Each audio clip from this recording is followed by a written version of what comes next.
Payg'ambarimiz o'gitlari.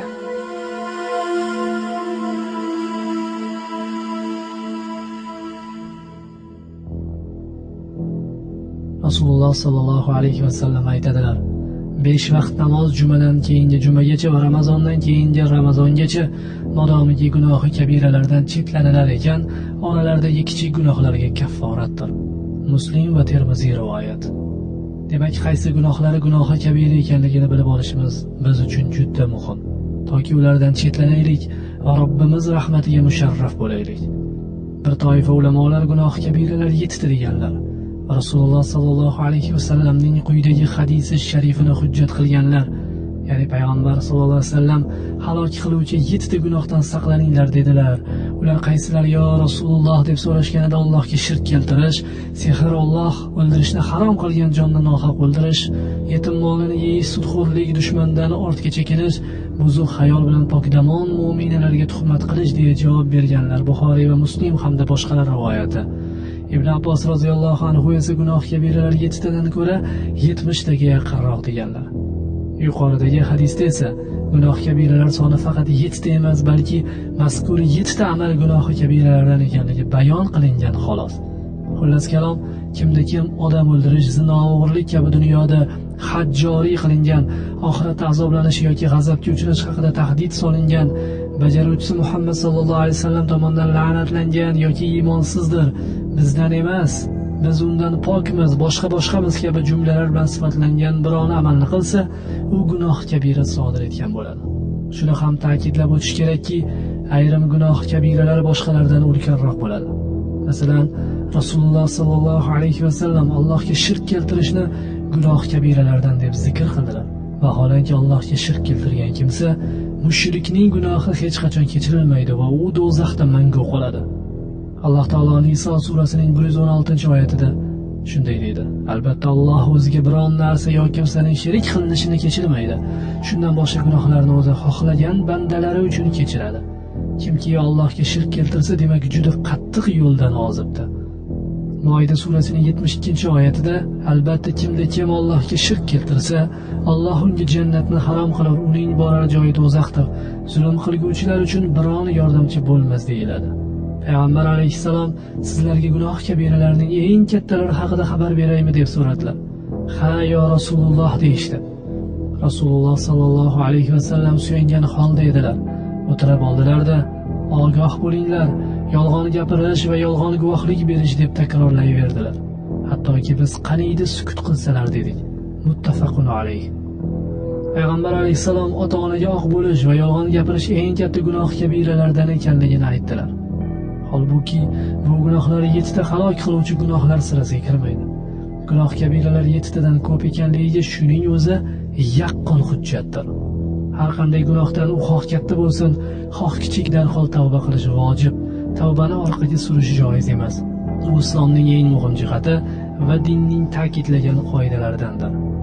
Ahli sunna nazdida tavbaning vojibligi kitob va sunnatdan olingan. Qur'oniy hujjatlar, hadisi shariflar va salafis solihlar so'zlarining zohiri shuki, kim Allohga astoydil tavba qilsa va unda tavba shartlari to'kis bo'lsa, Alloh uning tavbasini qabul qiladi. Taassufki islom ummatining aksariyati amalining gunoh kabira ekanligini, harom ekanligini bilmaydi. Bu boradagi taqiq va tahdidlar ularga yetib bormagan. Shuning uchun olim odam johillarga tezlik, qo'pollik qilmasdan Alloh o'ziga ta'lim bergan narsalarni ularga bildirishi, shirin suxan va xushmuomala bo'lishi lozim. Chunki hech kim bilmagan narsasi uchun gunohkor bo'lmaydi.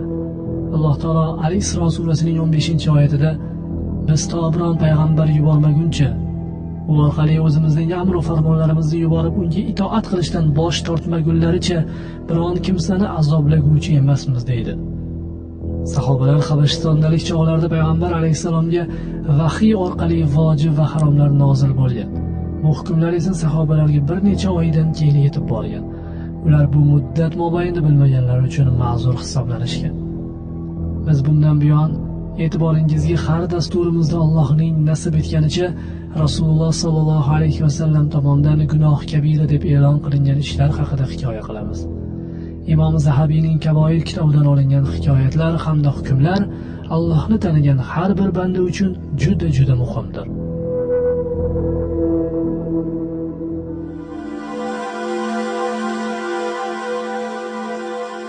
sahobai kiromlar.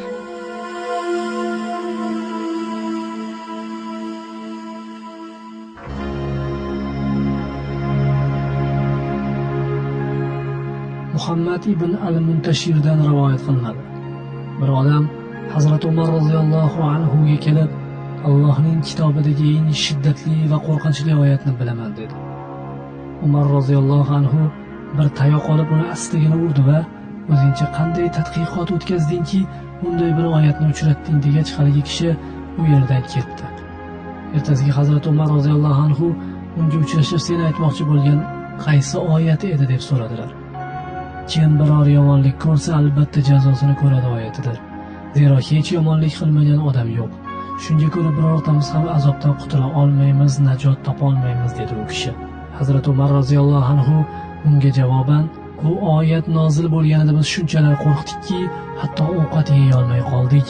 Nihoyat Alloh taolo kim biron bir yomon ish qilsa yoki o'z joniga jabr qilsa, so'ngra Allohdan mag'firat so'rasa, Allohning mag'firat qilguvchi va mehribon ekanini topar, ko'rar. Niso 110-oyatdagi mazmunli oyat karimani nozil qildi dedilar.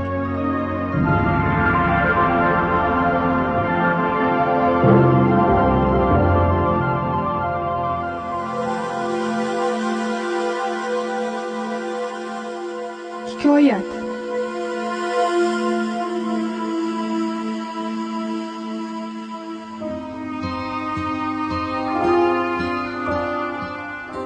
Alaviylardan biri Ajam shahri Balxda istiqomat qilar edi. Uning alaviy xotini va qizlari bo'lib, ular rohat farog'atda yashar edilar. Kunlardan bir kuni u vafot etdi va xotini-yu qizlari qiyinchilik, faqirlikka mubtalo bo'lishdi. Dushmanlarning ich qoraligidan qo'rqib, ayol qizlarini olib boshqa shaharga ravona bo'ldi. Uning safari qattiq sovuqqa to'g'ri keldi. Shaharga kirgach, qizlarni eski, kishilardan xoli masjidlardan biriga joylashtirib, ularga yegulik istab yo'lga tushdi va ikkita jamoat oldidan o'tdi. Biri musulmon kishi jamoati bo'lib, u shahar oqsoqoli edi. Ikkinchi majusiy kishi bo'lib, u shahar kafila, noziri edi. Ayol dastlab musulmon kishiga o'z holini bayon qilib, men alaviy ayolman, yetim qizlarim bor, ularni eski masjidlardan biriga joylashtirib, shu kechaga yegulik istab keluvdim dedi. U kishi oliyjanob alaviy ekanligingga hujjat keltir dedi. Ayol men g'arib ayolman, bu shaharda hech kim meni tanimaydi degan edi. Haligi kishi undan yuz o'girdi. Uning huzuridan ayol qalbi o'ksib uzoqlashdi va majusiy kishi huzuriga borib holini bayon qildi. Yetim qizlari borligini, o'zi oliy nasab, g'arib ayolligini va musulmon kishi bilan o'rtalarida kechgan suhbatni so'zlab berdi. Majusiy borib, ayollarni uni va qizlarini hovlisiga olib kelishga jo'natdi. Kelishgach ularga mazali taomlar va yaxshi liboslar tortiq qildi. Ayol va qizlari majusiy xonadonida mo'l ko'lchilik va ehtirom ichida tunab qoldilar. Tun yarim bo'lgach, haligi musulmon kishi tushida qiyomat qoyim bo'lganini ko'rdi. Payg'ambar sollallohu alayhi va sallam tepalariga alvon qadalgan edi. Shunda yashil zumraddan bino qilingan, ayvonlari lal va yoqutdan ishlangan lal va marjon qubbali qasrga ko'zi tushdi. "Ya Rasululloh, bu qasr kimga?" deb so'ragan edi.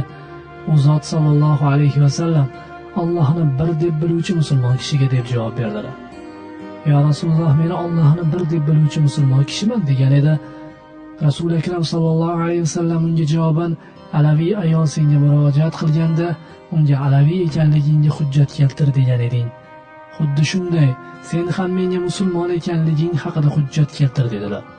Kishi beva ayolni noumid qaytarganda mag'zun bo'lib uyg'ondi va shaharda aylanib uni surishtirib boshladi. Ayol majusiynikida ekanligi ma'lum bo'lgach, majusiyni chaqirtirib keldi-da, unga sendan oliy nasab alaviy ayol va qizlarini menikiga jo'natishingni xohlayman dedi. U buning sira iloji yo'q, chunki ularning barokatidan men ko'p narsalarga erishdim dedi. Ularni menga topshir, evaziga 1000 dinor beraman degan edi. Topshirmayman dedi. Ularni menga bermasang bo'lmaydi degan edi. U sen xohlayotgan narsaga men haqdorroqman. Tushingda ko'rgan qasr men uchun yaratilgan. Meni islomga da'vat qilasanmi? Allohga qasamki, men va xonadon ahlim barchamiz kecha-kechqurun alaviy ayol qo'lida musulmon bo'ldik. Xulab sen tushingda ko'rgan narsani men ham ko'rdim. Rasululloh sollallohu alayhi vasallam mendan alaviy ayol va qizlari senikidami deb so'ragan edilar. Ha, yo Rasululloh dedim. Qasr senga va xonadoning ahliga, sen va xonadoning ahli, oila a'zolaringiz jannat ahlidandirsizlar. Alloh seni o'zi amalda mo'min qilib yaratgan edi dedilar dedi. Musulmon kishi uyiga qaytdi. Bu qanchalar afsus nadomat chekkani va qayg'uga botgani Alloh Robbil alaminning o'ziga ayon. Birodar, tul va yetimlarga qilingan yaxshilikning sharofati va barokatini ko'rib qo'ying. Zotan Rasululloh sallallohu alayhi vasallam ham bejizga, beva va yetimga yaxshilik qilish yo'lida harakat qiluvchi, Alloh yo'lida jihad